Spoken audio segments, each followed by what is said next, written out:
থাকার একমাত্র সম্বল রিকশাটা নিয়েই বসে আছি পাড়ার একটা মোড়ে।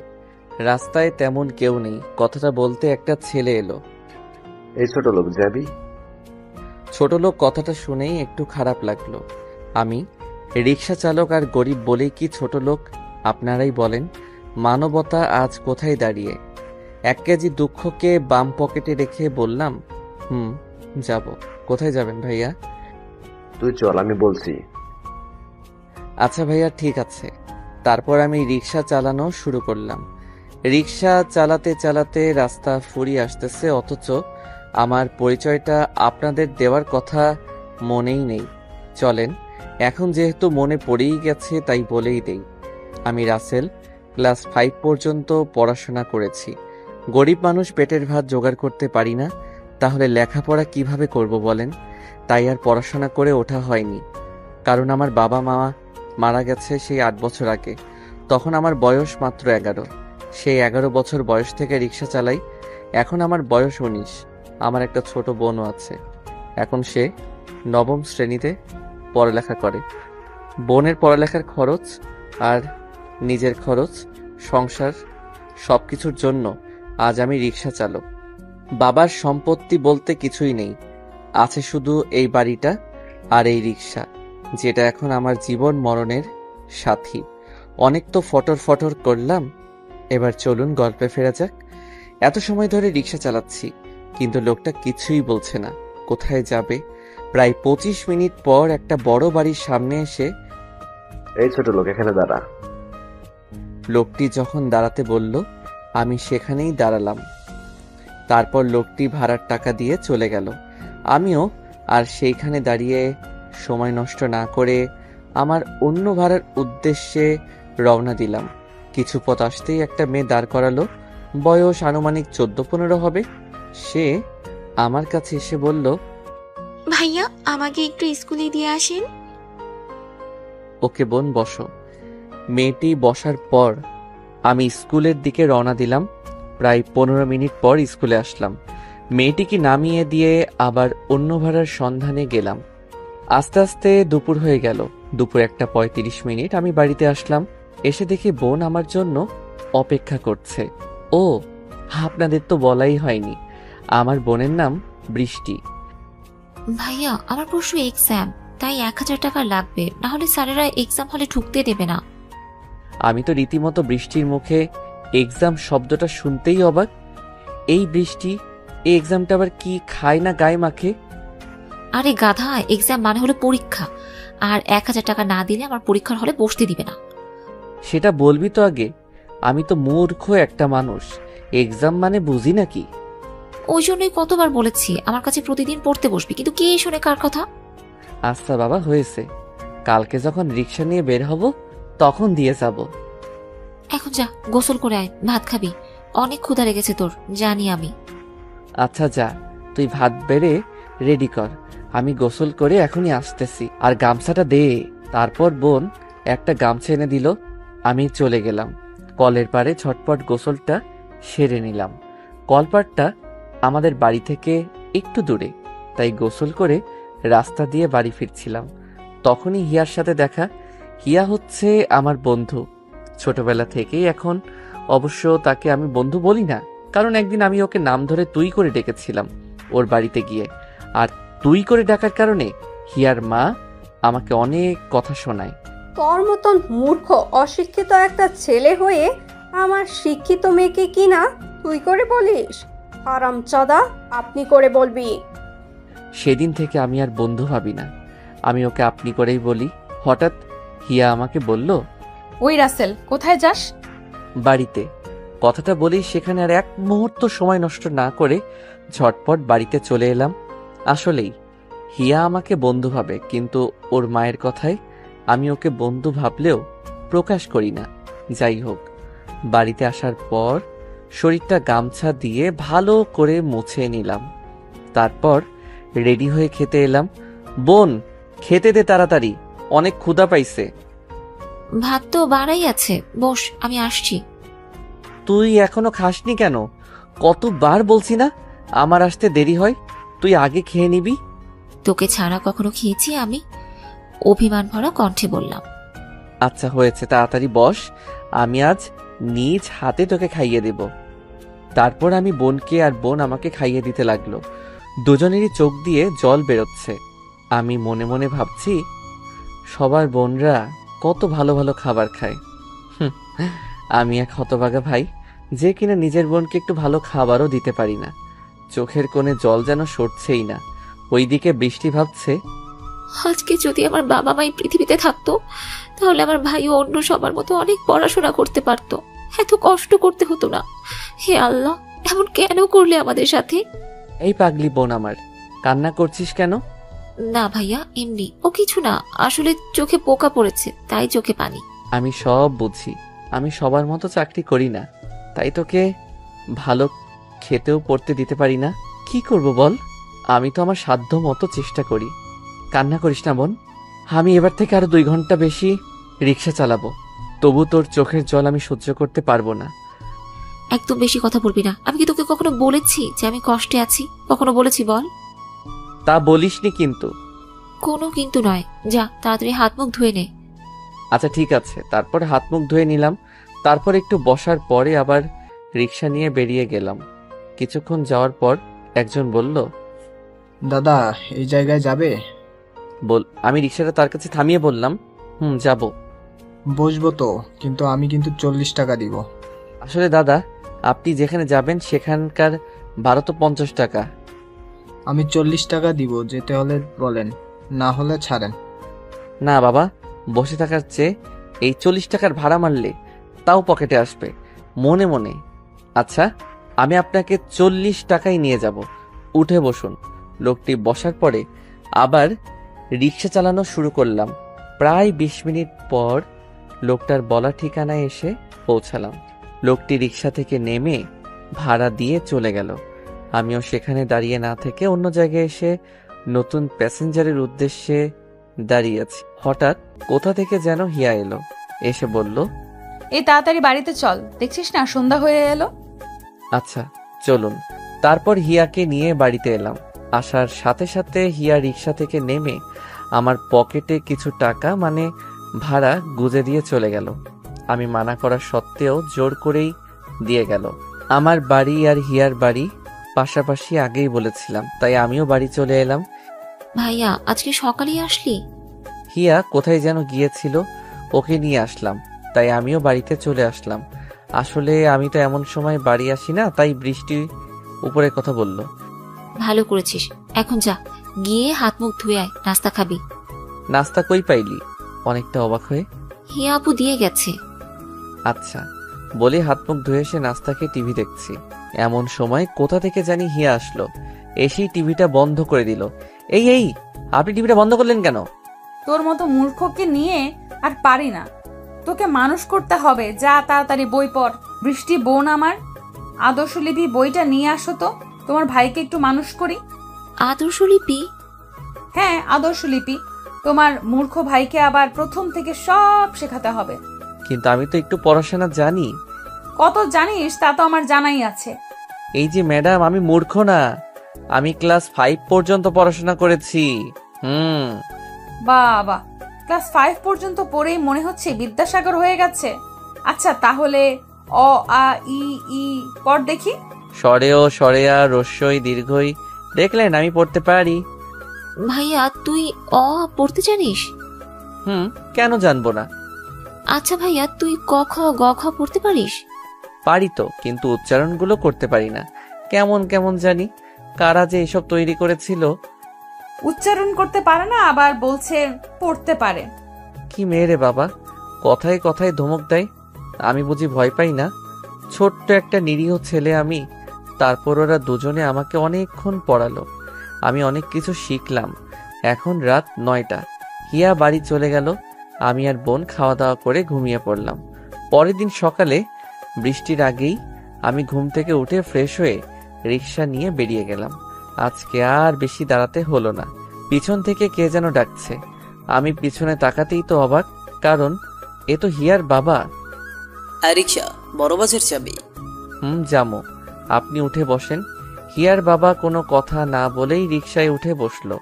আমিও নির্দিষ্ট গতিতে রিক্সা চালাতে শুরু করলাম। হঠাৎ কিরে, তোকে আজকাল আমার মেয়ের সাথে বেশি দেখি কেন? ঘটনা কি? না, কিছু না তো। হিয়া ম্যাডাম আমাদের বাড়িতে এমনি আসে, আর যখন রিক্সা চালাই তখন আমার সাথে, তো রাস্তায় তাকে দেখবেনই, কারণ রিক্সা করেই তো কোথাও যেতে হয়। সেটা বুঝলাম, কিন্তু যদি খারাপ কোনো মতলব থেকে থাকে তাহলে মন থেকে ঝেড়ে ফেলে দে, না হলে তোর লাশ কেউ নর্দমাতেও খুঁজে পাবে না। এসে গেছি, থাম। আমি মনের মাঝে একটু ভয়ের চিন্তা নিয়েই রিক্সা থামালাম, কারণ তার গন্তব্যস্থলে এসে গেছি। এই নে তোর ভাড়া। স্যার, আমার কাছে তো খুচরো নেই, আপনি একটু খুচরো দিন। মাত্র বের হয়েছি, আর আপনি আমার আজকের প্রথম প্যাসেঞ্জার। তোদের মতো ছোট লোকদের নিয়ে এই হয়েছে একটা চালা। এই নে ধর টাকা। স্যার, আজ এই ছোট লোকগুলো আছে বলেই আপনারা সুখে শান্তিতে বসবাস করতে পারতেছেন। আমার মতো হাজারো রিক্সাওয়ালা আছে বলেই আপনারা বাইরে চলাচল করতে পারছেন। হিয়ার বাবা কিছু না বলেই হনহন করে চলে যায়। আমিও আর সেখানে দাঁড়িয়ে না থেকে আবার অন্য ভাড়ার খোঁজে চলে আসি। এইভাবে অনেক সময় ভাড়া মারার পরে দুপুরে বাসায় আসলাম। বাসায় এসে দেখি বৃষ্টি আর হিয়া বসে বসে কথা বলছে। ভাইয়া তুই এসেছিস, যা হাত মুখ ধুয়ে আয়, আমি ভাত দিচ্ছি। আপু তুমিও আমাদের সাথে খাও, ভালো কিছু না হলেও শুটকি ভর্তা তো দিতে পারবো। বই পড়। শোন বৃষ্টি, আমার কাছে ওই শুটকি ভর্তাই অনেক দামি খাবার, বুঝলি? আমিও খাবো নে, রেডি কর। বৃষ্টির মুখে হাসি ফুটে ওঠে হিয়ার এমন মিষ্টি মন মাতানো কথা শুনে। আচ্ছা এসে বসো। আমি হাত মুখ ধুয়ে এসে বসে পড়লাম, ভাত খাচ্ছি, কিন্তু হিয়া শুধু বারবার আমার দিকে তাকাচ্ছে। ঘটনা কি বুঝতে পারলাম না। সে যাই হোক, খাবার খেয়ে উঠে একটু বসে আছি। বিকেলে আমার সাথে একটু ঘুরতে যাবে প্লিজ? আমি তো অবাক, এই মেয়ে বলে কি? আমার মতো একটা রিক্সা চালক নাকি তার মতো সুন্দরীর সাথে ঘুরতে যাবে? মনে মনে আপনার মতো ঠিক আছে তো? ঠিক আছে। আর বিকেলে আমি রেডি হয়ে বসে থাকবো, যদি না যাও তাহলে দেখতে পারবে। বেশি নাকি একদম রড? বলি হিয়া চলে গেল। আমি ভাবছি কি বলে গেল হিয়া, যেখানে আমি তো জানি 1 মন তুলো আর 1 মন রড এক সমান। তাহলে কেন বললো? দ্যাট ভেবে কাজ নিয়ে আমি বরং কাজে যাই। বৃষ্টি, আমি গেলাম, তুই দেখে শুনে থাকিস। ভাইয়া সাবধানে যাস, আর সঠিক সময়ে ফিরে আসিস, না হলে এই হিয়া আপুর মায়ের একটাও মাটিতে পড়বে না। জানিস তো সে কতটা রাগী। আচ্ছা, তোরা আমাকে এত ভয় দেখাস কেন? আচ্ছা থাক, গেলাম বলে আমি চলে আসলাম রিক্সা নিয়ে। কাজ করে আবার বাসায় চলে আসলাম। বাসায় এসে দেখি হিয়া আমাদের বাড়িতে সেজে গুজে বসে আছে, একদম পরী লাগছে। তাড়াতাড়ি রেডি হয়ে চলো। আমি কিছুই বলতে পারলাম না, কারণ যেতে মানা করলেই আমার উপর দিয়ে তুলো আর রডের হিসাবটা করবে, তাই আমি রেডি হয়ে আসলাম। চলো তাড়াতাড়ি। তারপর আমি রিক্সায় করে হিয়াকে নিয়ে আসলাম একটা পার্কে। আচ্ছা, এখানে আসলেন কেন বুঝলাম না। তোর কিছু বুঝতেও হবে না, বুদ্ধ একটা। চল ভেতরে যাওয়া যাক। হিয়া আমার হাত ধরে একটা ফাঁকা জায়গায় নিয়ে দাঁড় করালো। এইভাবে দাঁড়িয়ে থাকবে, একটুও নড়বে না বলে দিলাম। আচ্ছা ঠিক আছে। দেখলাম হিয়া তার ভ্যানিটি ব্যাগ থেকে একটা গোলাপ বের করে আমার সামনে হাঁটু গেড়ে। জানি না তোমাকে এই মনে জমা থাকা কথাগুলো কিভাবে বলবো। তোমার সাথে থাকতে থাকতে কখন যে ভালোবেসে ফেলেছি নিজেও জানি না। সেই ছোট্ট থেকেই তোমাকে ভালোবাসি, কিন্তু কখনো বলিনি। আজ বললাম, আই লাভ ইউ। কি মেয়ে রে বাবা, সারা জীবন দেখলাম একটা ছেলে মেয়েকে ভালোবাসার কথা বলে, আর এই মেয়ে নিজেই বলছে মনে মনে। আচ্ছা, এই যে বললেন আই লাভ ইউ না কি যেন, এটার মানে কি? বুদ্ধ একটা, আমি কারে ভালোবাসতে গেলাম যে আই লাভ ইউ মানেই বোঝে না? বাবু, আই লাভ ইউ মানে আমি তোমাকে ভালোবাসি। কি? আপনি আমাকে ভালোবাসেন মানে কি? কোথায় আপনি আর কোথায় আমি? এক সামান্য রিক্সাওয়ালা আপনার সাথে আমার যায় না। একটা কথা আমি বুঝি না, আমি তোমাকে চাই চাই, তোমাকে ছাড়া আমি নিজেকে ভাবতে পারি না। দেখেন হিয়া ম্যাডাম, পাগলামো করবেন না। আমার আর আপনার এই প্রেম ভালোবাসা এই সমাজ মেনে নিবে না, আর আপনার বাবা জানতে পারলে তো আমাকে কেটে যমুনায় ভাসিয়ে দিবে। তুমি আমাকে ভালোবাসবে না, সেটাই তো। আমি আপনাকে ভালোবাসতে পারবো না। কেন বুঝতে পারেন না আমার সাথে আপনার যায় না? তখনই হিয়া একটা চাকু বের করে ব্যাগ থেকে। এই আপনি এটা কেন বের করতেছেন? তুমি যদি কাউকে ভালো না বাসো তাহলে এই চাকু দিয়ে নিজেকে শেষ করে দিব। তোমাকে যদি না পাই তাহলে এই জীবন রেখেই বা কি লাভ? 1 থেকে 3 পর্যন্ত গুনবো, এর ভেতরে যদি ভালোবাসি না বলো তো নিজেকে শেষ করে দিব। হিয়া তার গলায় চাকু ধরে রেখেছে। কি জ্বালা, আপনারাই বলেন। আমার সাথে কি ওর মিলে? আমি যে ওকে পছন্দ করি না সেটা না, আমিও ওকে খুব ভালোবাসি, কিন্তু আমাদের এই ভালোবাসা কেউ মেনে নিবে না। এ কেন বোঝে না? 2 জোরে বললাম।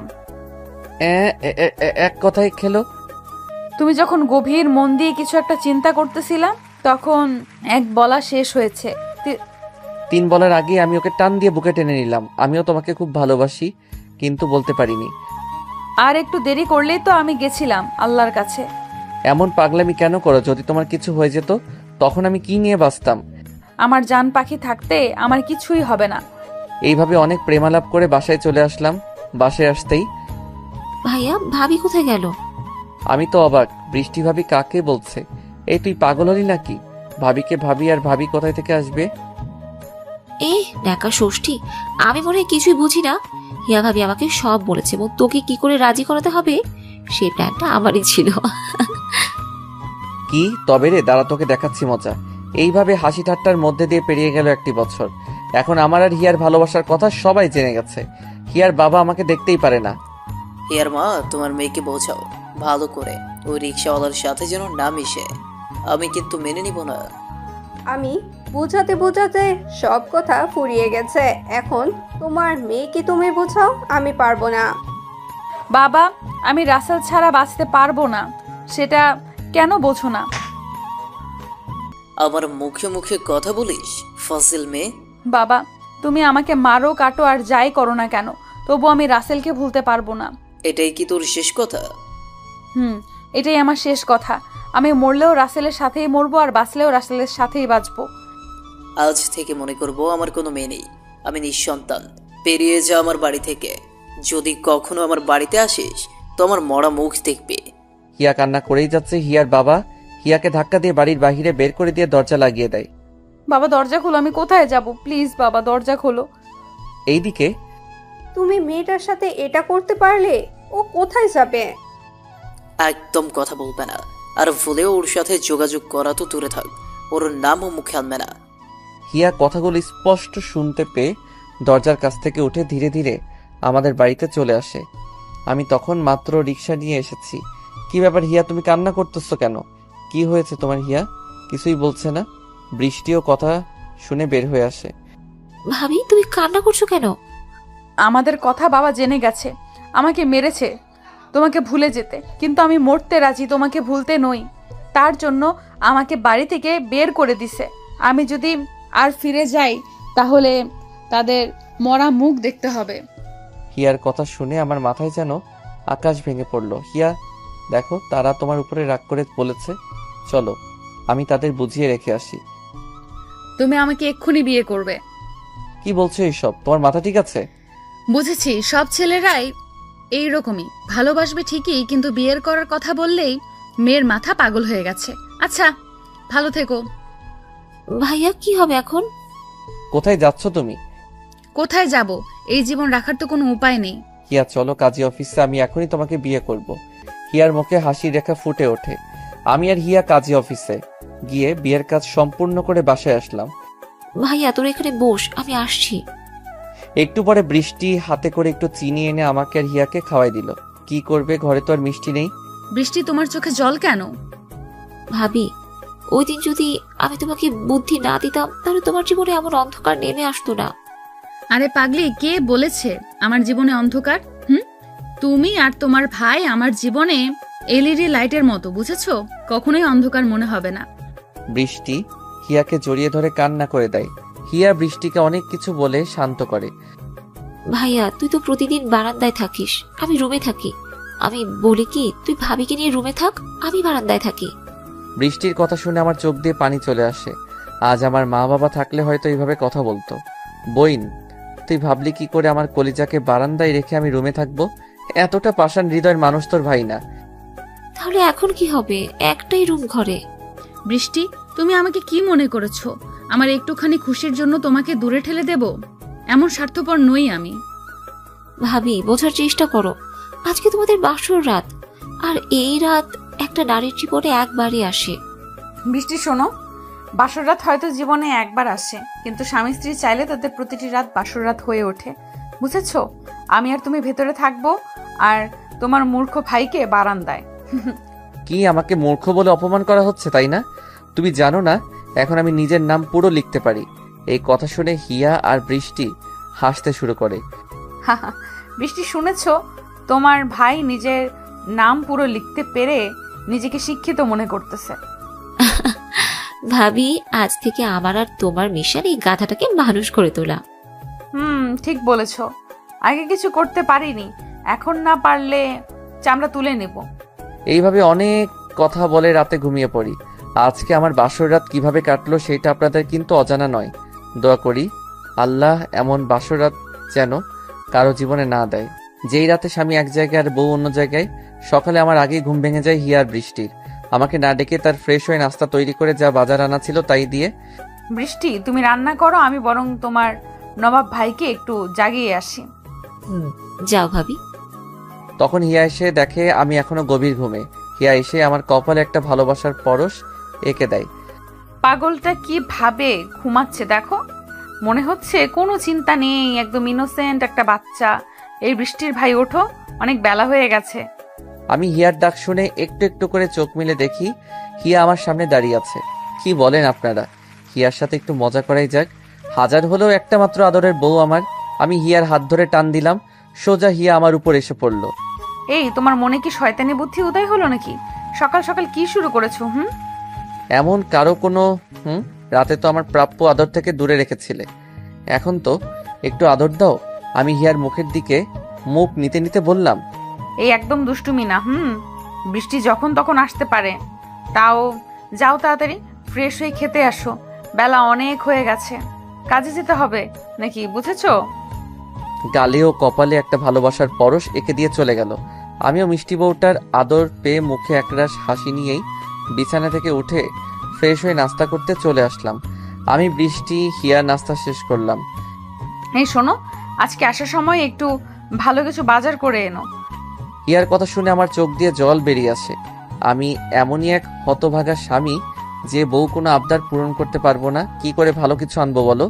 সামান্য কিছু টাকা ইনকাম, তার থেকে সংসারের খরচ, বৃষ্টির পড়াশোনার দায়িত্ব, আবার আজ থেকে তোমার দায়িত্ব। কিছু মনে করো না, আমি আজকে থেকে একটু বেশি কাজ করব।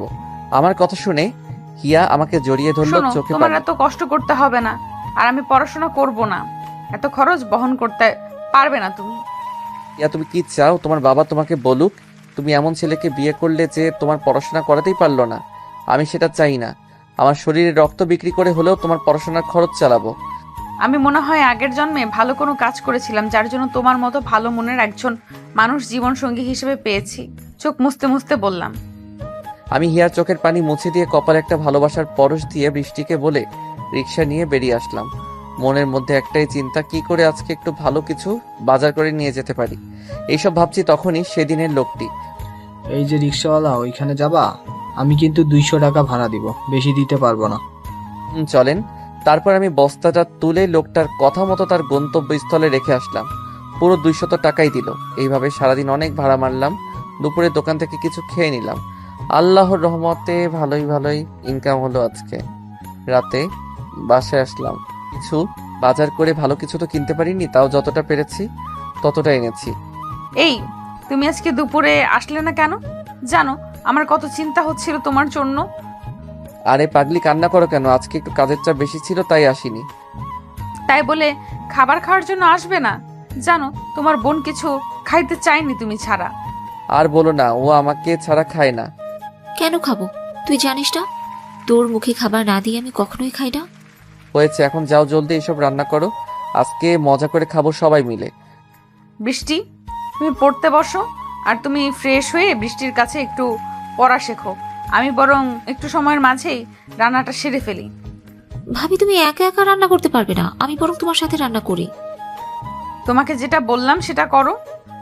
বলেই হিয়া রান্না করতে চলে গেল, আর ফ্রেশ হয়ে বৃষ্টির কাছে পড়তে বসলাম। পাক্কা 2 ঘন্টা পরে মহারানীর রান্না শেষ হয়। আর এই অনেক পড়াশোনা হয়েছে, এখন চলো তাড়াতাড়ি খেয়ে নিবে। তারপর সবাই একসাথে খাবার পর্ব শেষ করে শুয়ে পড়লাম। সকালে সবার আগে ঘুম থেকে উঠে আমি রিক্সা নিয়ে চলে গেলাম। কাজ করে দুপুরে বাসায় আসলাম। এইভাবে চলছিল আমাদের অভাবের সংসার। একদিন রাতে বললাম আমি আর পড়াশোনা করব না, কিন্তু তুমি তো আমার কথা শুনলে না। এখন কালকে 2000 টাকা পরীক্ষার জন্য জমা দিতে হবে। কোথায় পাবে? কোনো আল্লাহর উপরে ভরসা রাখো, সব হয়ে যাবে। আল্লাহ চাইলে কিছুই ঠেকে থাকে না। আমি বলি কি, যদি বাড়িতে একটু যোগাযোগ করে দেখতাম। দেখো, তারা তোমাকে শুধু অপমানই করবে, তাছাড়া কিছুই না। আর তারা তো বলেই দিছে তুমি তাদের সামনে গেলে মরা মুখ দেখতে হবে। আমি সকালে টাকা দিবনি। কোথায় পাবে এত টাকা? একটা না একটা ব্যবস্থা হয়ে যাবে। তুমি যাও, শুয়ে পড়ো চিন্তা না করে। তারপর হিয়া আমার ঠোঁটে একটা কিস করে চলে যায় ঘুমাতে। কিন্তু আমার ঘুম ধরছে না। টাকায় আছে 2000 চাউল সহ বাজারে সবকিছু কেনার জন্য। এখন হিয়াকে দিলে বাজার করব কি করে? এইসব ভাবতে ভাবতে কখন যে ঘুমিয়ে গেছি খেয়ালই নেই। সকালে ফজরের আজান দিলে হিয়া আর বৃষ্টিকে নামাজ পড়তে বলে আমি মসজিদে গিয়ে নামাজ পড়ে আসলাম। হিয়া, এই নাও তোমার টাকা। হিয়া তো অবাক, টাকা কোথায় পেলাম? তুমি টাকা কোথায় পেলে? আমার কাছে ছিল। এখন যাও, রান্না করে রেডি হয়ে নাও, আমি তোমাকে কলেজে রেখে আসি। বলেই হিয়া রান্না করতে চলে গেল। বেশ কিছু সময় পরে রান্না শেষ হলে সবাই নাস্তা করে নিলাম। আমি হিয়াকে নিয়ে কলেজে চলে আসি। হিয়া, নামো, তোমার কলেজে এসে গেছি। তুমি আমার সাথে চলো। আমি যাব না, সবাই তোমাকে কি বলবে? একটা রিক্সাওয়ালা তোমার স্বামী, এই কথা বলছি। তখনই হিয়ার বান্ধবী বিথি আসে। কি রে হিয়া, এই ছোট লোক রিস্কাওয়ালা তোর বর? ভাবতেই তো ঘৃণা হচ্ছে আমার। ছি, তোর রুচি এত নিচু। বিথির কথা শুনে হিয়ার অনেক রাগ হয়। হাস করে হিয়া বিথির গালে লাগিয়ে দেয়। টাকাটা জমা দিয়েই চলে আসবো। কি বলিস? ও ছোট লোক হোক আর যাই হোক, ও আমার স্বামী।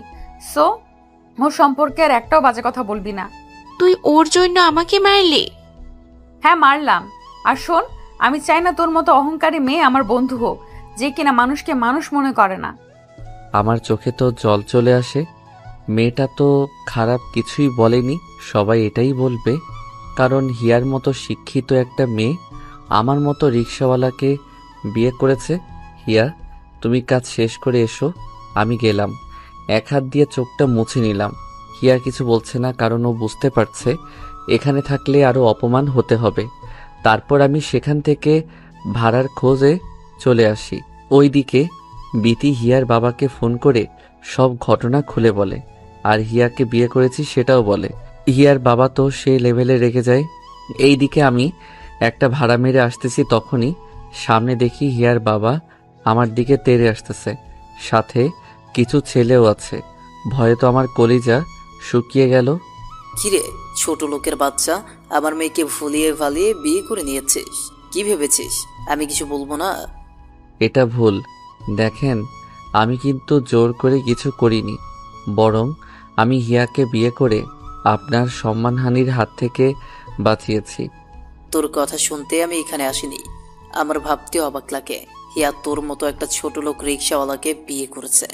এই তোরা দাঁড়িয়ে কি দেখছিস? যা ওর রিক্সা ভেঙে ওর হাত পা ভেঙে দেয়।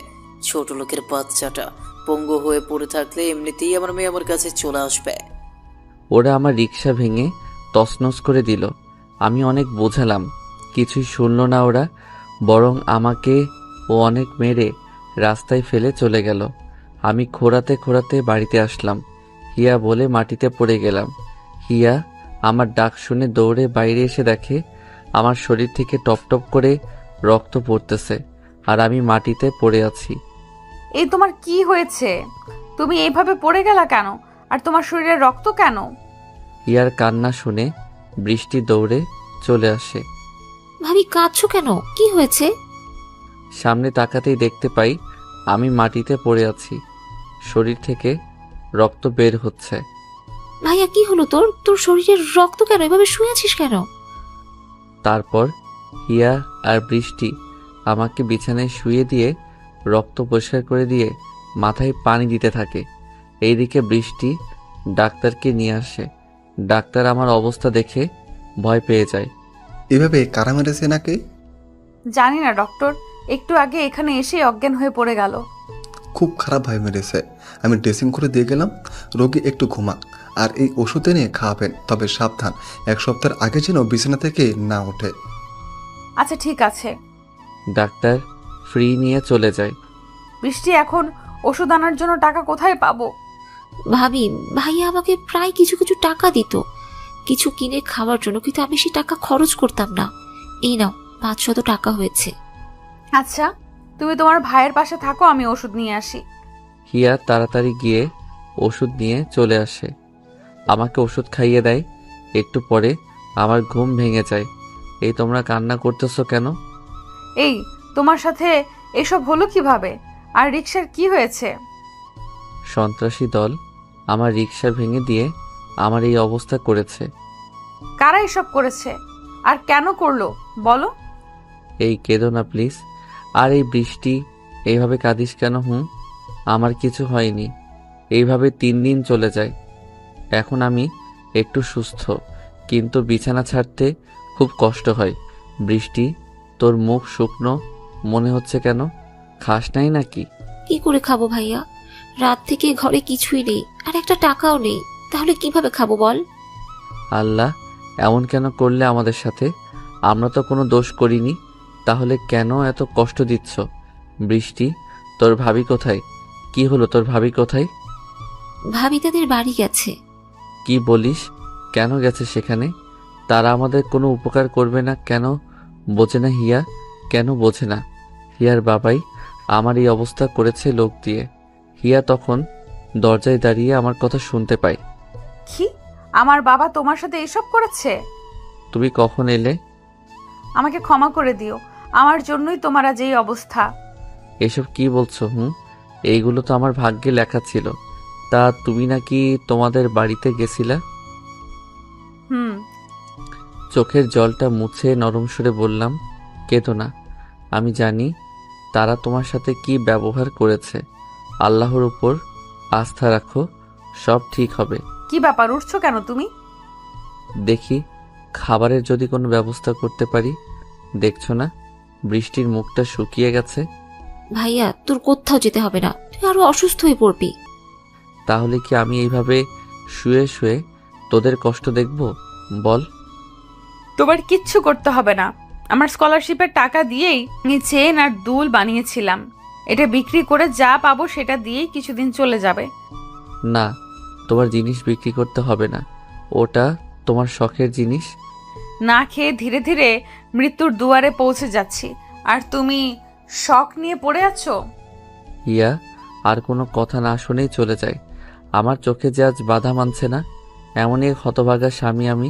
ছি, ধিক্কার জানাই এই জিন্দেগিকে।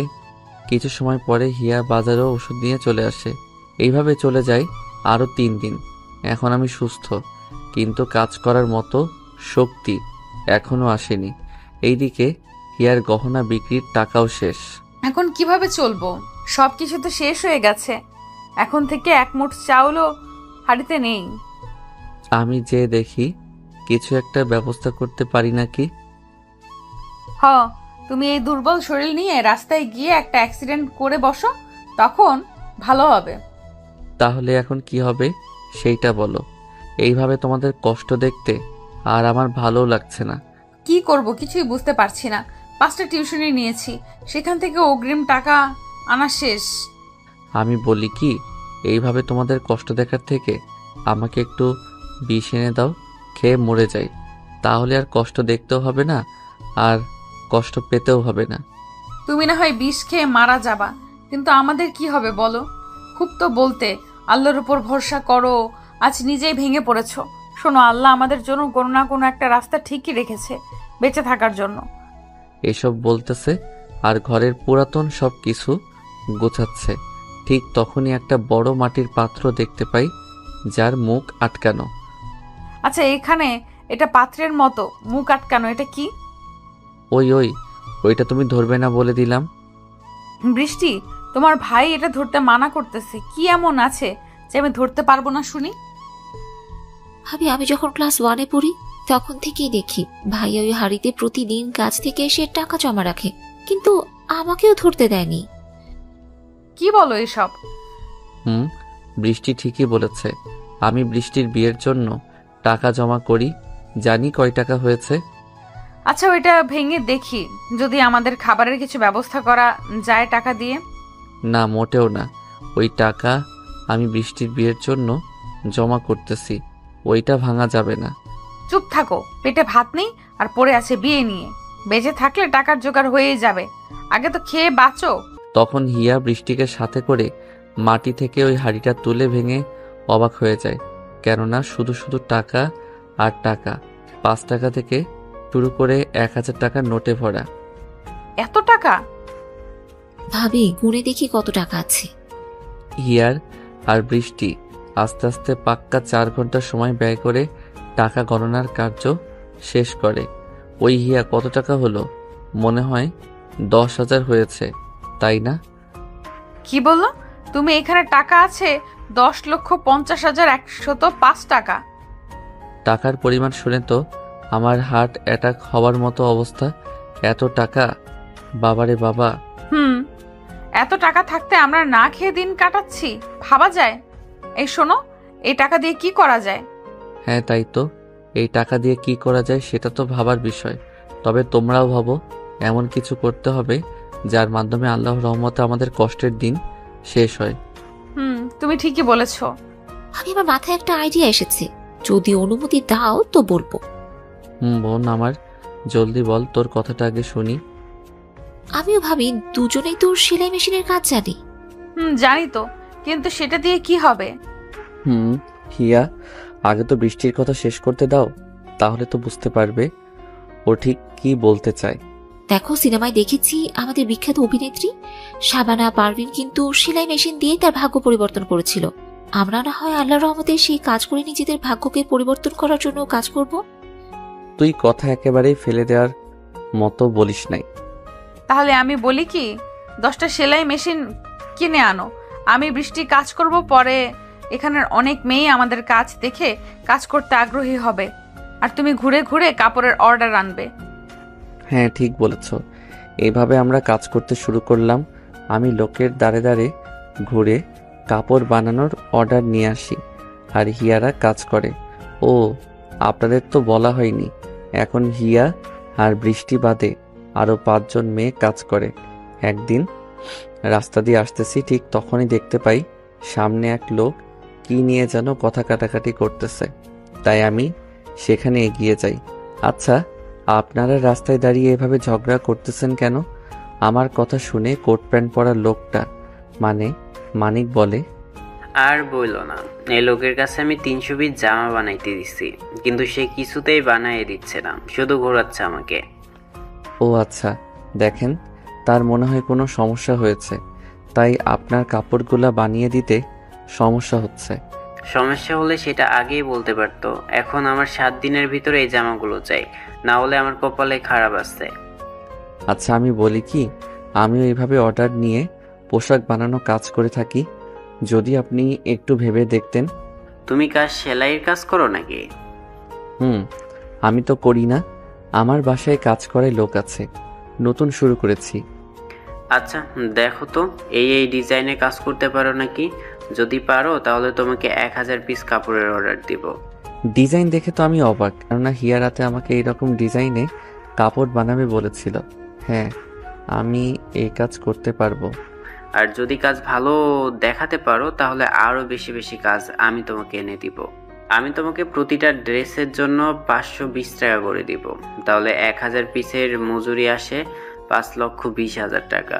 এই নাও 20,000 টাকা অ্যাডভান্স, আর তোমার ঠিকানা দাও, এক্ষুনি সব মাল সামানা তোমার বাড়িতে পৌঁছে দিয়ে যাবে।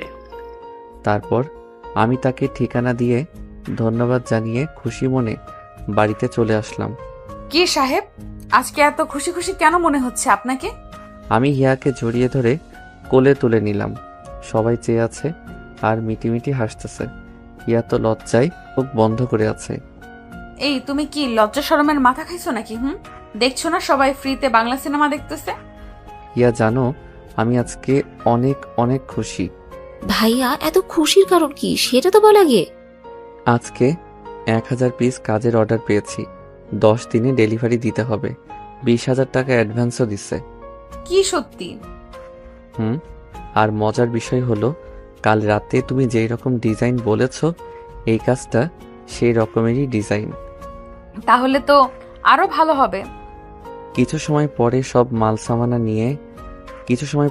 মালসামানা দিয়ে কাজ বুঝিয়ে চলে গেল তারা। আমিও সবাইকে কাজ বুঝিয়ে দিলাম। কাজ চলছে দ্রুত গতিতে, সবাই নিজের মতো করে কাজ করতেছে। 9 দিন পরে সকালে আমি ঠিকমতো কাজ করতে পারবো।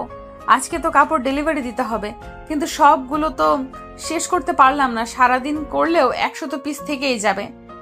আরে তুই কোনো চিন্তা করিও না, আজকে সবাই যদি একটু বেশি কাজ করে তাহলে সব হয়ে যাবে। মন দিয়ে কাজ করো। ভাইয়া ঠিক বলেছে ভাবি, আমরা কিছু সময় বেশি কাজ করলে সব শেষ করতে পারবো। আজকে সবার পারিশ্রমিক একটু বেশি দিবে। সবাই বলল তারা কাজ করবে, কেন এই কাজের মাধ্যমেই কারো পড়ার খরচ বা সংসারের খরচ চলে। সবাই অনেক পরিশ্রম করে। রাত 9টার মধ্যে সব কাজ শেষ করলো। সব জামা একসাথে করে আমি সকালে গাড়ি দিয়ে ডেলিভারি দিতে চাই। আরে রাসেল, তুমি 10 দিনে সব কাজ শেষ করেছো? অনেক কষ্ট করতে হয়েছে সবাইকে, খুব খাটিয়েছি তাদের শুধুমাত্র আপনার এই অর্ডারের কাজটা সম্পূর্ণ করতে। শুনে খুবই খুশি হলাম, আর কাজগুলো খুবই নিখুঁতভাবে করেছো। এই নাও তোমার বাকি টাকাটা, আর আরও 10,000 পিস অর্ডার নিয়ে যাও। তোমার কোনো সমস্যা হবে না তো শেষ করতে? না, তা হবে কেন? এই অর্ডার পেলে আমি মেশিন আরও বাড়াতে পারবো, যার মাধ্যমে আরও মানুষের কর্মের ব্যবস্থা হবে। দোয়া করি জীবনে অনেক বড় হও, সততার সাথে কাজ করো। আমার সাপোর্ট তোমার জন্য সব সময় আছে। ধন্যবাদ আপনাকে। বলেই আমি টাকা বুঝে নিয়ে বাসায় চলে আসলাম। এইভাবে দেখতে দেখতে 2টি বছর পার হয়ে যায়। সময়ের সাথে সাথে আমাদের ব্যবসাও বড় হতে লাগলো। এখন অনেক জায়গা থেকে কাজের অর্ডার আসে, আর ঘুরে ঘুরে অর্ডার খুঁজতে হয় না। এখন আর সেই 10টি মেশিন নেই, আছে হাজার হাজার মেশিন। জমি কিনে ফ্যাক্টরি খুলেছি, বাজারে কাপড়ের দোকান আছে 10টা, নতুন বাড়ি করেছি। এইভাবেই আমাদের ভাগ্যের চাকা পরিবর্তন হতে হতে পার হয়ে যায় আরও 2টি বছর। এখন আমাদের কোনো কিছুর অভাব নেই। একসময় যেই ছেলেকে বিয়ে করার জন্য হিয়ার সবার থেকে কথা শুনতো, আজকে তারাই হিয়াকে বলে হিয়ার মতো কপাল কারো হয় না। এই আপনাদের তো বলা হয়নি, এখন বৃষ্টি আর হিয়া কোনো কাজ করে না। বৃষ্টি পড়াশোনা করতেছে আর হিয়া আমার সাথে ব্যবসা দেখে, কারণ আপনারা তো জানেনই আমি পড়ালেখা জানি না। চলো না, আজকে একটু শপিং থেকে ঘুরে আসি। আজকে তো আর অফিসে যেতে হবে না, আর কালকে বৃষ্টিও আসবে। কয়েকদিনের জন্য নাকি কলেজ বন্ধ। ও আচ্ছা, চলো তুমি রেডি হয়ে আসো, আমি গাড়িতে বসে আছি, কেমন? যথা আজ্ঞা মহারাজা। তারপরে আমি গিয়ে বাড়িতে বসে হিয়ার জন্য অপেক্ষা করতে লাগলাম। জানেনই তো পরীক্ষা কত সময় শেষ হবে সেটা বলা সম্ভব, কিন্তু একটা মেয়ের সাজতে কত সময় লাগবে সেটা বলে শুধু মুশকিল না, বরং না মুমকিনও বটে। অনেকটা সময় পরে দেখতে পারলাম আমার সামনে একটা কালো পরী আসলো। বুঝলেন না তো? চলেন বুঝিয়ে বলি। হিয়া কালো কালারের শাড়ি পরেছে, যাতে হিয়াকে পরীর থেকে কোনো অংশে কম মনে হচ্ছে না। এইভাবে কি দেখো? আমার বুঝি লজ্জা করে না? ওরে মারে, বলে কি? তোমার লজ্জাও করে? আগে তো কখনো তুমি লজ্জা পেয়েছো দেখি নাই, আজকে হঠাৎ লজ্জা কিসের জন্য? দেখো, একদম মজা নিবে না, তাহলে তেলাপোকার জুস খাওয়াবো কিন্তু, বলে দিলাম, ফাজিল একটা। তারপর আমি আর হিয়া শপিং মলের উদ্দেশ্যে রওনা দিলাম। গাড়ি চলছে তার আপন গতিতে। রাস্তায় হঠাৎ আমার চোখ আটকে যায় একটা মানুষকে দেখে।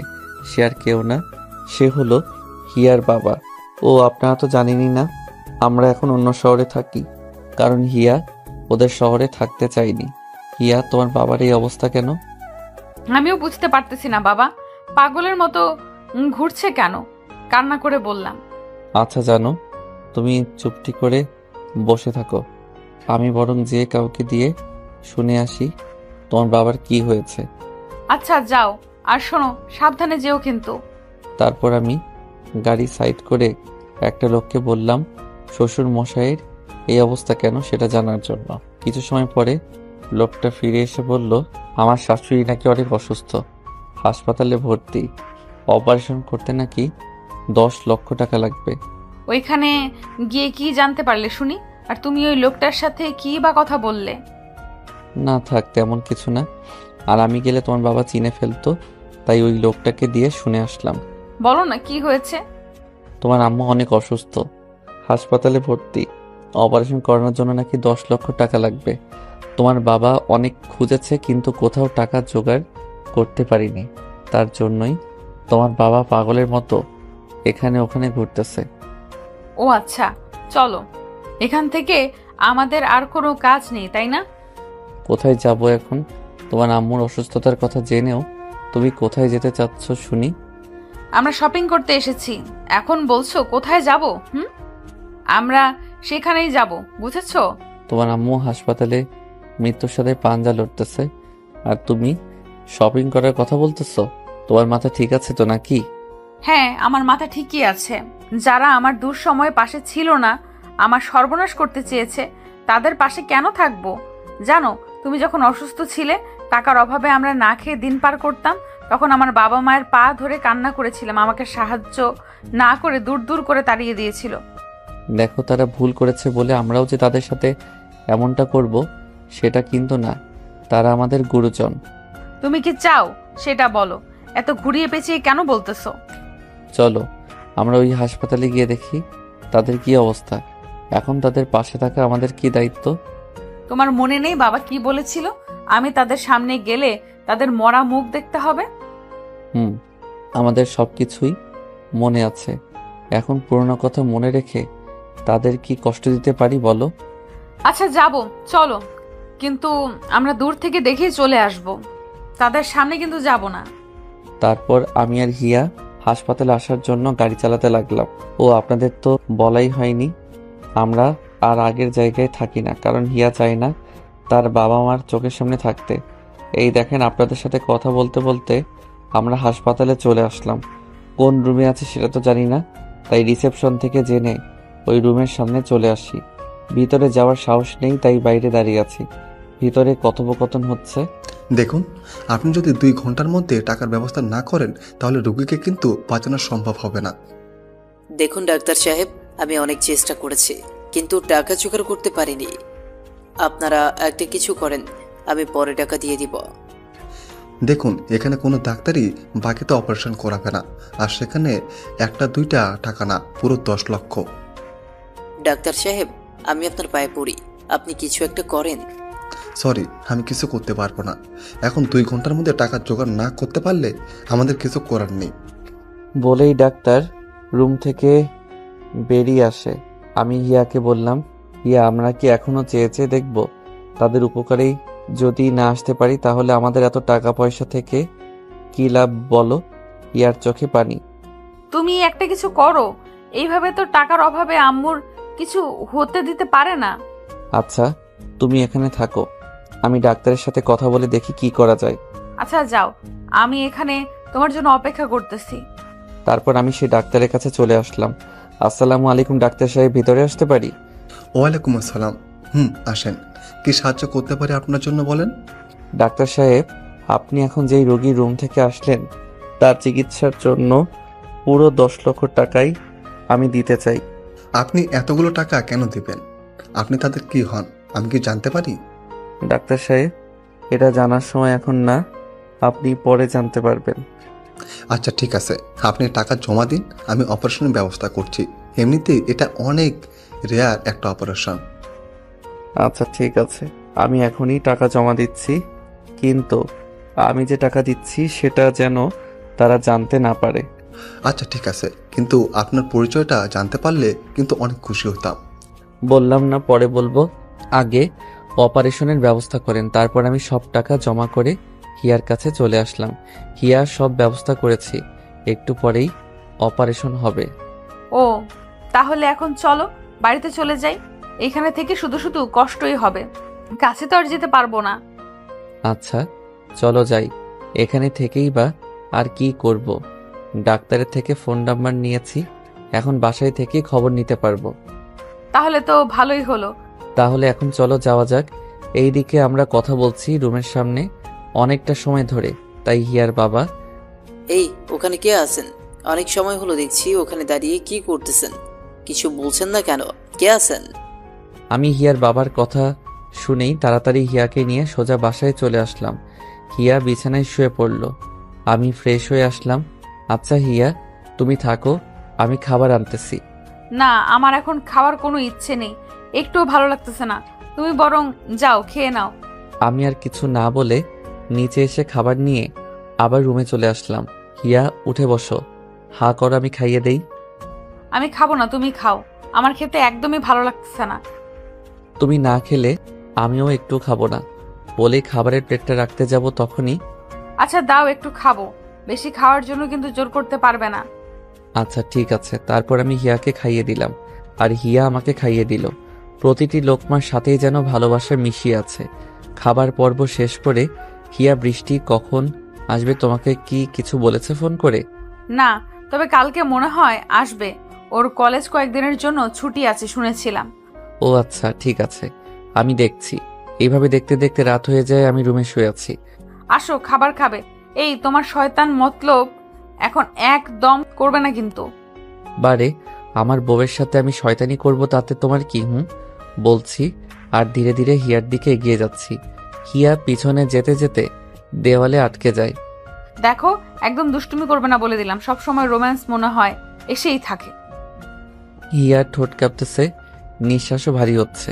আমি ধীরে ধীরে হিয়ার ঠোঁট নিজের দখলে নিয়ে নিলাম। হিয়া প্রথমে রেসপন্স না করলেও একটু পরে রেসপন্স করে পাক্কা 10 মিনিট পরে ছেড়ে দিলাম। আমাকে কি মেরে ফেলার পরিকল্পনা নিছো নাকি? আর একটু হলে তো দম বন্ধ হয়ে আসতো।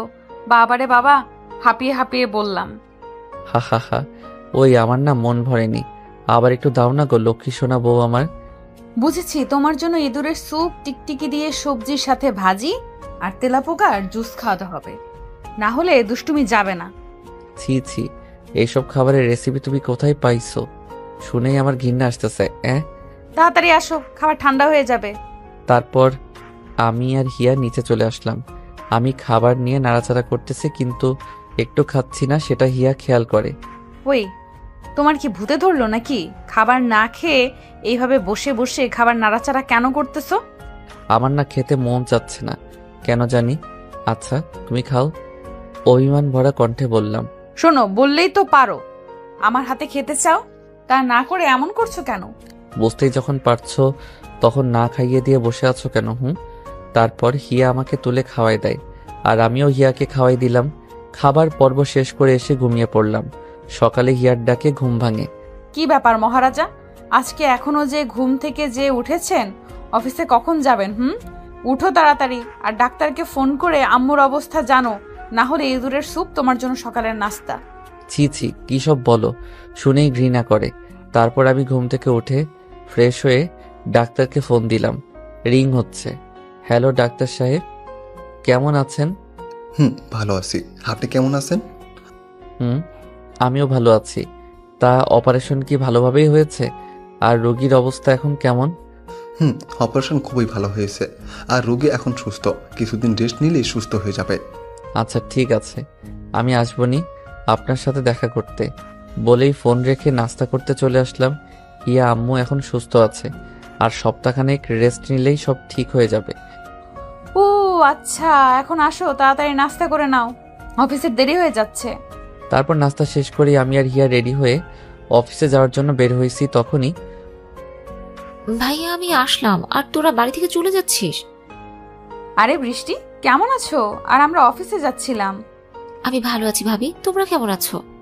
ওই শাকচুন্নি তোর ফোনে কতবার কল দিলাম, শুধু একটা কথা ছাড়া কিছু বলে না। আপনি যে নাম্বারে কল করেছেন সেই নাম্বারটা এখন বন্ধ আছে, কৃপয়া একটু পরে আবার চেষ্টা করুন, ধন্যবাদ। ভাই আমার ফোনে চার্জ নেই, তাই ডেট হয়ে গেছে। আচ্ছা, বৃষ্টি যখন আসলো তখন হিয়া তুমি অফিসে যাইও না, আমি বরং অফিস থেকে ঘুরে আসি। যাও, আর কোনো সমস্যা হলে অবশ্যই আমাকে জানাবে, আমি সমস্যার সমাধান করে দিব। আচ্ছা ঠিক আছে, বৃষ্টি থাক, আমি একটু পরেই আসতেছি। বলেই আমি গাড়ি নিয়ে চলে আসলাম। এই ড্রাইভার, এদিকে কোথায় যাচ্ছ? অফিস তো এই দিকেই, আর আমি তো ঠিক রাস্তায় যাচ্ছি। আরে আমি হাসপাতালে যাব, তুমি হাসপাতালের দিকে যাও। তবে তোমার ম্যাডাম যেন জানতে না পারে যে আমি হাসপাতালে এসেছি। আচ্ছা স্যার, আমি বলবো না, আপনি কোনো চিন্তা করিয়েন না। তারপর আমি হাসপাতালে চলে আসলাম।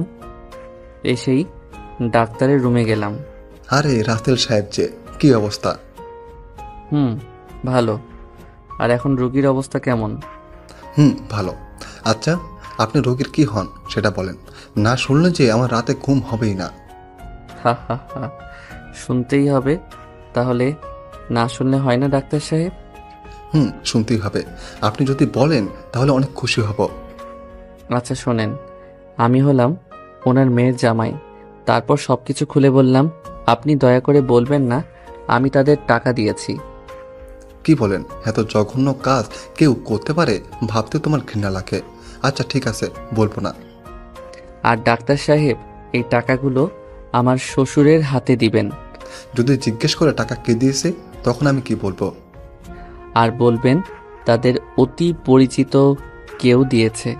আচ্ছা থাকেন, আমি অফিসে যাব। বলেই আমি চলে আসলাম অফিসে। এইদিকে ডাক্তার সাহেব শাশুড়ির রুমে আসে। শাশুড়ির অবস্থা সব পর্যবেক্ষণ করে। আচ্ছা, এতদিন হলো আপনারা এই হাসপাতালে আছেন, তবুও কেউ দেখতে আসলো না কেন? হিয়ার বাবা একরাশ হতাশা নিয়ে বলল, আমাদের এই পৃথিবীতে কেউ নেই। একটা মেয়ে ছিল, কিন্তু আমাদের সাথে থাকে না। কেন, সে কি বিদেশে থাকে নাকি? না, কি করেছে বলি? আচ্ছা শোনেন। তারপর হিয়ার বাবা সম্পূর্ণ ঘটনা খুলে বলে। আর সেটা শুনে ডাক্তার তো চরম রেগে যায়। জি, আপনি এত খারাপ সেটা তো আগে জানতাম না। মেয়ের সংসার ভাঙার জন্য এত কিছু করছেন। আমরা তখন সব কিছু না বুঝে করেছি, কিন্তু যখন ভুলটা বুঝতে পারলাম তখন তারা কোথায় থাকে সেটা জানি না। এই নিন, এখানে কিছু টাকা আছে, আপনাদের পরিচিত কেউ দিতে বলেছে। এই টাকা আমাদের আবার কে দিল? তাকে আমরা চিনি না, তবে যে অপারেশনের সব খরচ দিয়েছে সে এই টাকা দিয়েছে। থাকেন, আপনাদের সাথে কথা বলার ইচ্ছা নাই। বলেই ডাক্তার চলে যায়। আর হিয়ার বাবা ভাবতে থাকে, তাহলে কি টাকা রাসেল দিচ্ছে? না, সে কি করে এত টাকা পাবে? শুনেছি ও এখন ব্যবসা করে, কিন্তু এত টাকা না, সম্ভব না। তাহলে কে দিল? এইদিকে আমি অফিসে চলে আসি। গেট দিয়ে ভিতরে ঢুকতেছি, তখনই ম্যানেজার রহিম। আসসালামু আলাইকুম স্যার, আজকে একা যে, ম্যাডাম কোথায়? ও, আমার বোন এসেছে, তাই আজকে তোমার ম্যাডাম আসেনি। আমি একটু পরে চলে যাব। চলো একটু কাজ দেখি। চলেন স্যার, আমি আপনাকে সব ঘুরে ঘুরে দেখাচ্ছি। তারপর আমি রহিমের সাথে ঘুরে ঘুরে সব কাজ দেখে অফিসে জমে থাকা কিছু কাজ করে রহিমকে সব বুঝে দিয়ে বাসায় চলে আসলাম। কি করতেছিস বৃষ্টি? ভাইয়া দেখেছো আমি টিভি দেখছি, তাও জিজ্ঞেস করলে যে? করতে পারি না বুঝি? আর আমার মহারানী কোথায় রে, দেখছি না যে? ভাবি তো রান্না করে কাজ করছে, যে দেখো যাও, আমি টিভি দেখবো। আমি টিভি রিমোটটা নিয়ে দৌড় লাগালাম রান্নাঘরের দিকে। ভাইয়া ভালো হচ্ছে না কিন্তু। ভাবি দেখো, ভাইয়া টিভি রিমোট নিয়ে গেছে। এই তুমি কি দেখছো? এই বৃষ্টি টিভি দেখছে, তাও তুমি রিমোট নিয়ে আসলা কেন? কি আর করব, মজা করার জন্য কিছু পাচ্ছিলাম না, তাই এটা দিয়ে শুরু করলাম। তা আমার বউটা কি করে গো? দেখছো না আমি রান্না করতেছি, তোমার চোখ কি আমার কাছে রেখেছো নাকি? তুমি জানো না আমি তোমার চোখে দুনিয়া দেখি? দেখো, এখন একটুও দুষ্টুমি করবে না। বৃষ্টি বাইরে চিল্লাচিল্লি করতেছে, রিমোট দিয়ে আসো যাও। আমি হিয়ার গালে একটা কিস দিয়েই দৌড়ে বৃষ্টির কাছে চলে আসলাম। রিমোট দিয়ে রুমে আসলাম ফ্রেশ হওয়ার জন্য। আস্তে পাগল একটা, সব সময় শুধু রোম্যান্স আর রোম্যান্স। বুঝি না এত রোম্যান্স আসে কোথা থেকে। এই বৃষ্টি, তোমার ভাইকে ডাকো, ভাত খাবে। ডাকতে হবে না, আমি তো এসেই গেছি, তুমি মনে করার আগেই। আরে বা, আজকে ডাকার আগেই বান্দা হাজির, क्या बात है। তা মিস বাংলাদেশ, এখন কি কি রান্না করেছো শুনি? গন্ধ শুকেই তো পেট ভরে যাচ্ছে, না জানি খেতে কতটা টেস্ট হবে। তোমার জন্য ব্যাং দিয়ে সবজির সাথে ভাজি আর কেঁচো দিয়ে নুডলস, আরও আছে টিকটিকির স্যুপ। কি সব বলো? আমার তো এখনই বমি আসতেছে। ছি ছি, আজব সব রেসিপি তুমি পাও কোথায়? ভাবি এইসব কি খাবারের রেসিপি? খুব সুস্বাদু মনে হয়। খুব সুস্বাদু। তুমি কি একটু খাবে নাকি? তাহলে একদিন রেসিপিটা বানাবো। না ভাই না, আমি এসব খাবো না। ছি ছি, শুনেই তো গা ঘিন ঘিন করছে। তারপর হাসি ঠাট্টার মাধ্যমেই খাবার পর্ব শেষ করলাম। এইভাবে চলে যায় 2 মাস। আমি সোফায় হিয়া কোলে মাথা রেখে শুয়ে আছি, আর হিয়ার আমার চুলে বিলি কেটে দিচ্ছে। খুব ভালো লাগতেছে। তখন এই সুখের মাঝে বিরক্ত করার জন্য আমার ফোনটা বেজে ওঠে। ওই তোমার ফোন বেজেই চলেছে, রিসিভ করে দেখো কে ফোন করলো। বেচারা ফোন দিয়ে হয়রান হয়েই যাচ্ছে। আমি ফোনটা হাতে নিয়ে দেখি ম্যানেজার রহিম চাচা ফোন করেছে। হ্যালো রহিম চাচা। স্যার, আমি যেই কারণে আমি ফোন দিয়েছি। হ্যাঁ বলেন, কি বলতে ফোন করেছেন? আমি একটা কাজে বিজি ছিলাম যে আপনি বিরক্ত করলেন। সরি স্যার, বিরক্ত না করে পারলাম না। আমাদের যে ইংল্যান্ডের একটা প্রজেক্ট পাওয়ার কথা ছিল, সেই মালিক এসেছে আপনার সাথে কথা বলতে। ও আচ্ছা, আমার এই ছোট্ট মাথায় ইংরেজিতে কিছু ধরে না, তাই আপনার ম্যাডামকে দিচ্ছি, সেই সব বুঝে নিবনি। আচ্ছা স্যার। এই নিন কথা বলেন, ম্যাডাম লাইনে আছে। তারপর হিয়া অনেক সময় কথা বলে ফোন রেখে দেয়। হিয়া, কি বললেন উনি? ইংরেজিতে বোঝাবো নাকি হিন্দিতে, কোনটা বলো? আজ ইংরেজি পারি না বলে আমার সাথে মজা করতেছো তাই না? ভালোই। এই জানো রাগ করতেছো কেন? আমি তো তোমার সাথে মজা করতেছিলাম। আর আমরা প্রজেক্টটা পেয়েছি, অনেক বড় প্রজেক্ট এটা। কি বলো? আমরা তাহলে প্রজেক্টটা পেয়েছি, অনেক লাভ হবে আমাদের। তাহলে রহিম চাচাকে বুঝিয়ে দিতে হবে কিভাবে কাজটা করবে। বোঝাতে হবে, আর শ্রমিকদের বেতন বাড়িয়ে কাজ করতে হবে, তাহলে তারা কাজে আগ্রহী হবে।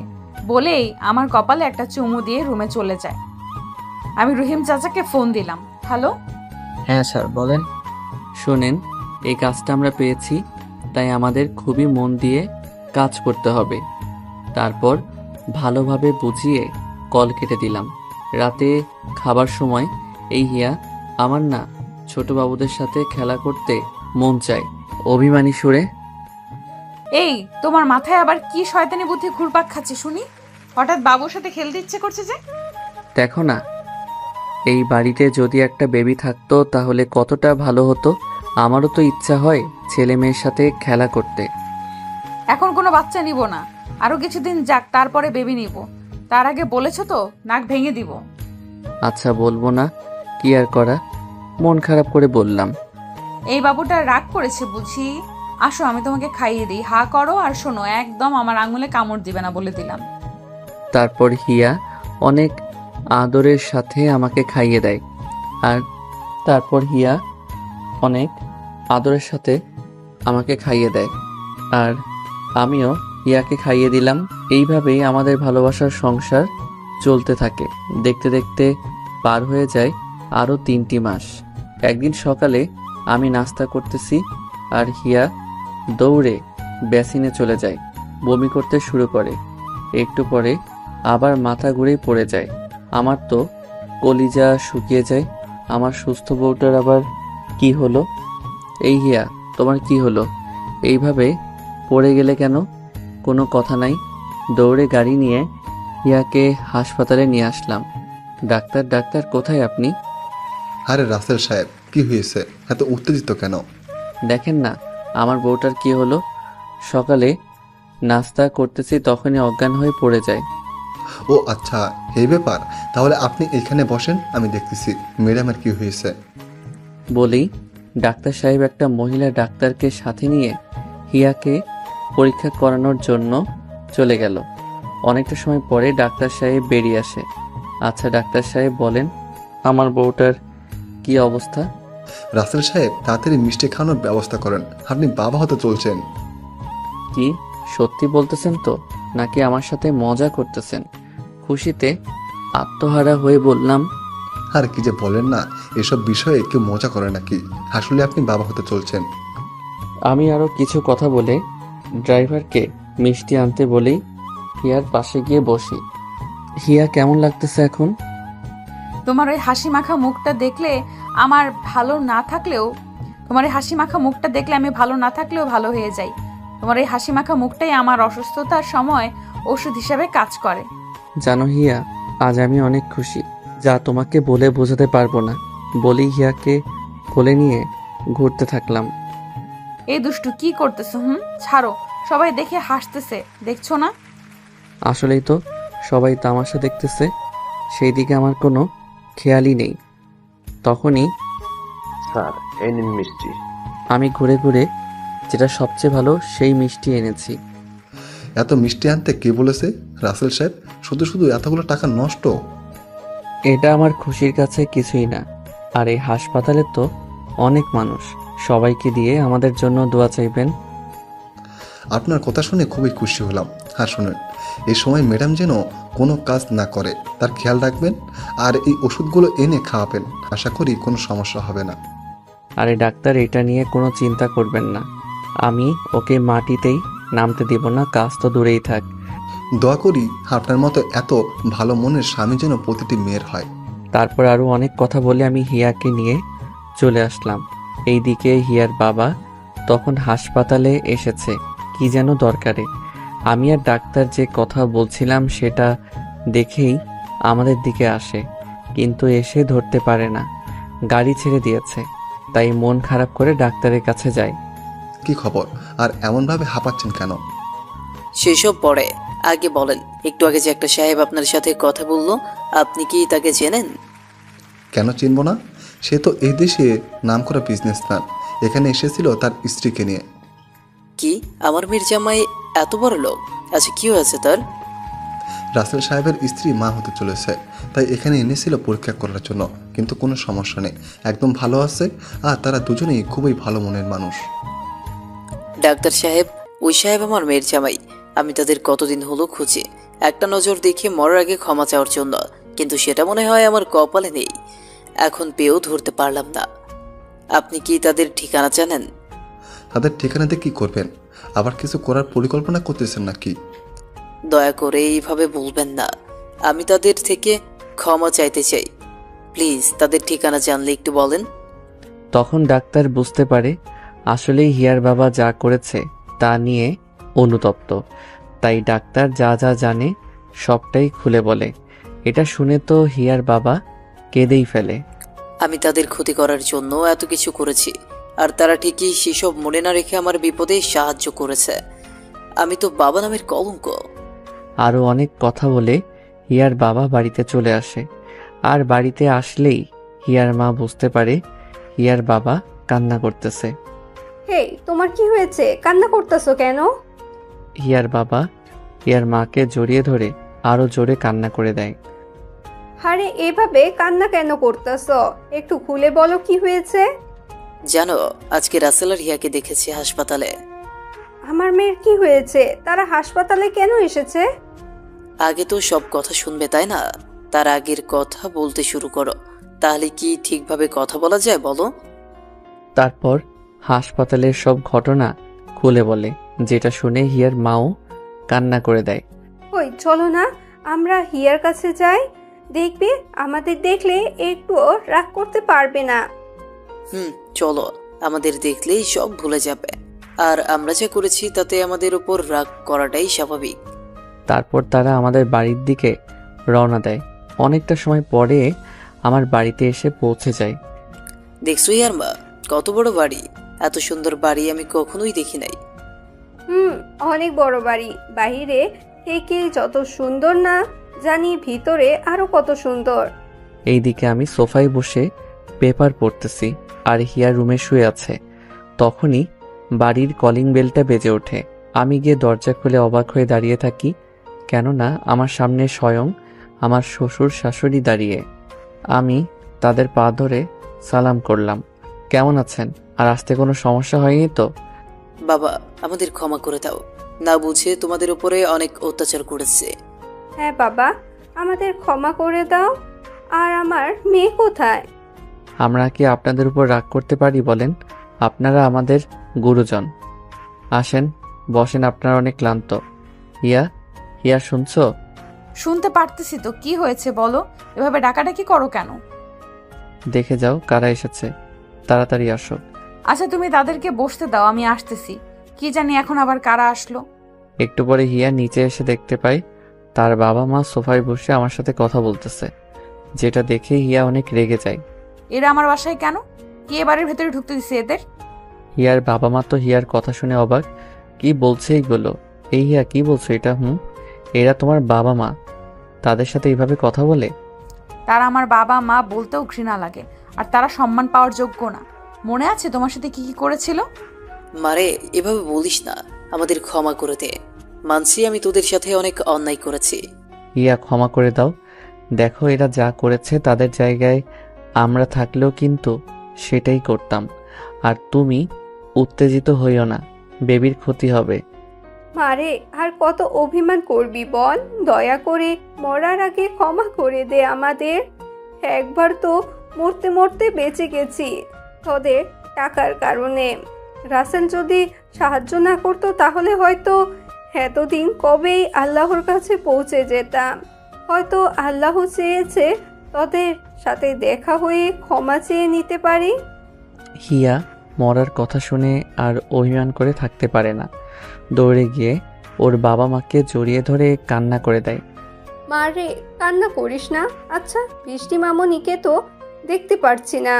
বৃষ্টি তো পড়াশোনার জন্য আমাদের সাথে সাথে থাকে না, অন্য জায়গায় থাকে। আজকে আসবে। এইভাবে কথাবার্তার মাধ্যমেই পার হয়ে যায় 7 মাস। এখন হিয়ার পেট অনেকটাই বড় হয়েছে, হাঁটতে হাঁটতে অনেক কষ্ট হয়। আমি তো চোখের আড়াল হতেই দেই না। সাথে শ্বশুর শাশুড়ি আর বৃষ্টি তো আছেই। একদিন সবাই বসে সকালের নাস্তা করতেছি, তখন দেখি হিয়া রান্নাঘর থেকে খাবার আনতেছে। হিয়া, আমাদের বাড়িতে কি মানুষের অভাব পড়েছে যে তোমার এই অবস্থায় কাজ করতে হবে? নাকি তুমি চাও না সুস্থ থাকতে? কোনটা? এতে কোনো সমস্যা হবে না, তাও কেন এমন করতেছো? তুমি জানো যে কোনো সমস্যা হবে না, তোমার যা ইচ্ছা কর, আমি কিছুই বলবো না। বৃষ্টি, সব কাজের লোককে সরিয়ে দে। ইয়া তো আছেই কাজ করার জন্য, তাহলে হুদাই টাকা নষ্ট করে কি হবে? বলে আমি রুমে চলে আসি। ভাবি, তুমি জানোই ভাইয়া তোমাকে কাজ করতে দিতে চায় না। তোমার যেন কোনো কষ্ট না হয় তার জন্য এতগুলো লোক রাখা। তাও তুমি কেন এটা আনতে গেলে? ও মা, বাবাজি তো ঠিকই বলেছে। আর এই সময়ে তোর ভারী কোনো কাজ করা যাবে না। আমার তো কাজ না করলে ভালো লাগে না। বসে বসে কি থাকা যায় বলো? এইভাবে দেখতে দেখতে হিয়ার ডেলিভারির সময় হয়ে যায়। একদিন রাতে সবাই খাবার খাচ্ছি, তখনই হিয়া চিৎকার দিয়ে ফ্লোরে পড়ে যায়। ভাইয়া, ভাবি অজ্ঞান হয়ে পড়ে গেছে, তাড়াতাড়ি হাসপাতালে নিতে হবে। আমার চোখ থেকে তো জল সরছেই না, অনবরত পড়েই যাচ্ছে। তারপর তাড়াতাড়ি করে হিয়াকে গাড়িতে তুলে হাসপাতালের দিকে রওনা দেই। হিয়ার জ্ঞান ফিরে আসে, চিৎকার করতে থাকে, কিন্তু আজকে পথ যেন শেষ হচ্ছেই না। দেখতে দেখতে অবশেষে হাসপাতালে পৌঁছে গেলাম। ডাক্তার, ডাক্তার, কোথায় আপনি? আমার চিৎকার শুনে সবাই দৌড়ে চলে আসে। রাসেল সাহেব, এভাবে চিৎকার করেন কেন? কি হয়েছে? ডাক্তার দেখেন হিয়া কেমন করতেছে, তাড়াতাড়ি কিছু একটা করেন। তারপর ডাক্তার হিয়াকে নিয়ে যায় পরীক্ষা করার জন্য। পরীক্ষা শেষ করে ডাক্তার বলে, দেখুন, আপনার স্ত্রীর যে অবস্থা এখন, তাতে সিজার করাতে হবে, না হলে অনেক বড় ক্ষতি হবে। যা করলে ভালো হবে সেটা করেন, কিন্তু আমার স্ত্রীর যেন কোনো ক্ষতি না হয় বলে দিলাম। কিছুই হবে না, আল্লাহর উপর ভরসা রাখেন। আপনি পেপারে সই করেন, আমি এখনই কাজ শুরু করব। রোগীর অবস্থা খুবই খারাপ। আচ্ছা, আপনি কাজ শুরু করেন, আমি সই করে দিচ্ছি। সই করার সময় হাত কাঁপতেছিল। হিয়া আমার হাত ধরে রেখেছে, চোখ দিয়ে পানি ঝরছে অঝরে। আমি তোমাকে ছেড়ে যাব না, প্লিজ ডাক্তারকে বলো আমি যাব না তাদের সাথে। যদি আমার কিছু হয় তাহলে তোমাকে কে দেখবে? হিয়া, কিছু হবে না, আর আমি আছি তো নাকি? তুমি দেখবে একটু পরেই সব ঠিক হয়ে যাবে। মারে, কান্না করিস না, কিচ্ছুই হবে না। আমরা তো আছি, তাই না? কিন্তু হিয়া কিছুতেই যেতে চাচ্ছে না অপারেশন রুমে। হিয়া, পাগলামো করো না, এমনিতেই তোমার অবস্থা ভালো না। তাড়িয়ে দিচ্ছ তাই না? আমি কি তোমাকে খুবই বিরক্ত করি বলো? আর একটু তোমাকে জ্বালাবো না, তবু এদের সাথে আমাকে যেতে বলিও না। সবার চোখেই পানি, এমনকি আমি শুনেছি ডাক্তাররা নাকি অপারেশন করতে কাঁদে না। আর সে ডাক্তারের চোখে এখন পানি হিয়ার কাহিনী দেখে। ডাক্তার সাহেব, আপনি ওকে নিয়ে যান। অন্যদিকে মুখ করে বললাম, কেননা আমি হিয়ার দিকে তাকাতে পারছিলাম না। হিয়াকে নিয়ে গেল আমার হাত থেকে ছাড়িয়ে। যখন হিয়ার থেকে আমার হাত ছেড়ে গেল, ভাইয়া, এইভাবে ভেঙে পড়লে চলবে না। দেখবি কিচ্ছু হবে না, আল্লাহর উপরে ভরসা রাখ, সব ঠিক হয়ে যাবে। তখন মনে হলো আমার কলিজাটাই বের হয়ে গেল। রে বলেই আমি বৃষ্টিকে ধরে কান্না করে দিলাম। আজ যেন চোখের পানি কোনো বাধা মানছেই না। আল্লাহ মেয়েদের এই কষ্টটা কেন দেয়, এটা যে সহ্য করার মতো না। আমি হিয়ার চোখে দেখেছি কতটা কষ্ট হচ্ছিল। ওর কাছে মনে হচ্ছিল হয়তো মৃত্যু যন্ত্রণা ও এই যন্ত্রণার থেকে কম। এইভাবে দেখতে দেখতে 2 ঘন্টা পার হয়ে যায়। যেখানে সিজার করতে লাগে না আধা ঘন্টা, আমার তো চিন্তা আরো বেড়ে গেল। ভাইয়া, এত সময় কেন লাগছে বুঝতে পারছি না তো কিছুই। আমিও তো কিছুই বুঝতে পারছি না এত সময় কেন লাগতেছে। হিয়ার আবার পুরো কথাটা বলতে যাব, তখনই ডাক্তার বেরিয়ে আসে। আমি ডাক্তারকে জিজ্ঞেস করলাম, কি অবস্থা হিয়ার, ও ভালো আছে তো? প্লিজ ডাক্তার বলেন। ডাক্তার কিছু বলছে না, ওনার চোখেও পানি। দেখুন রাসেল সাহেব, আমরা আমাদের পুরো চেষ্টা করেছি, তারপরে কি হয়েছে আমার হিয়ার, আগে সেটা বলেন, না হলে আমি আপনাকে মেরে ফেলবো। ডাক্তারের গলা চেপে ধরে, ভাইয়া কি করছিস? ছেড়ে দিয়ে শোন কি বলে। পুরো কথা না শুনে এমন করছিস? দেখুন, আপনার এমন আচরণ করাটা স্বাভাবিক। আমরা অনেক চেষ্টার পরেও আপনার মেয়ে ও স্ত্রীকে বাঁচাতে পেরেছি। এতে আল্লাহর কাছে অনেক শুকরিয়া, কেননা আজ পর্যন্ত আমি এমন সিজার করি নাই। ধন্যবাদ ডাক্তার, আমি আসলে মানতে পারছিলাম না, তাই আপনার সাথে বাজে ব্যবহার করেছি। এখন মা মেয়ে ভালো আছে তো? এখন দুজনেই সুস্থ আছে, একটু পরেই বিদায় দেওয়া হবে। আর হ্যাঁ, আপনার চাঁদের মতো একটা সুন্দর ফুটফুটে মেয়ে হয়েছে। তারপর হিয়াকে বেডে দেওয়া হয়। হিয়ার জ্ঞান ফিরেছে। এখন আপনারা রুমে যেতে পারেন। রোগীকে বেড শিফট করা হয়েছে। ভাইয়া তুই আগে যা, আমি পরে যাচ্ছি। আমি দৌড়ে হিয়ার রুমে চলে আসলাম। আমাকে দেখেই হিয়া অন্যদিকে মুখ ঘুরিয়ে নিল। আমি গিয়ে, হিয়া এখন কেমন লাগছে? হিয়ার মুখে কোনো কথা নেই, তাই আমি আমার মেয়ের কাছে গেলাম। কিন্তু আমি তো অবাক, এ কি, মেয়েও তার মায়ের মতো রাগ করেছে। অন্যদিকে মুখ নিল। দেখেছো হিয়া, মেয়েও আমার সাথে রাগ করেছে। তোমার সাথে কথা নেই, যাও এখান থেকে। তুমি আমাকে তাড়িয়ে দিতে চেয়েছিলে, আর মেয়েও আমার দলে। আমি হিয়ার কপালে একটা চুমু দিতেই মেয়ে আমার কান্না করে দিল। হিয়া, মেয়ে কান্না করতেছে কেন? জানি না তো, তুমি দেখো মেয়ে কান্না কেন করে। আমি গিয়ে মেয়ের হাতে একটা কলম দিয়ে গলায় একটা স্বর্ণের চেন পরিয়ে কপালে একটা চুমু দিতেই কান্না শেষ। দেখেছো, মেয়ে এক্ষুনি আমাকে হিংসে করে। আমার কপালে চুমু দিলে আর কান্না করলো, আর এখন ওকে চুমু দিছো, কান্না শেষ। দেখেছো তো, মেয়ে আমার মতো একা আদর নিবে না। কি নাম রাখলে তোমার মেয়ের? রুহি, জান্নাত, হিমি। আমি তো রুহি বলেই ডাকবো আমার আদরের প্রিন্সেসকে। তারপর একে একে সবাই রুমে আসে, ডাক্তাররাও আসে। এইভাবে হাসপাতালে 7 দিন থেকে হিয়া আর রুহিকে বাসায় নিয়ে আসি। এইভাবেই শেষ হয়ে যায় ভালোবাসার আরেকটি গল্প। আপনারা সবাই আমাদের জন্য দোয়া করবেন যেন সারা জীবন এইভাবে একসঙ্গে থাকতে পারি।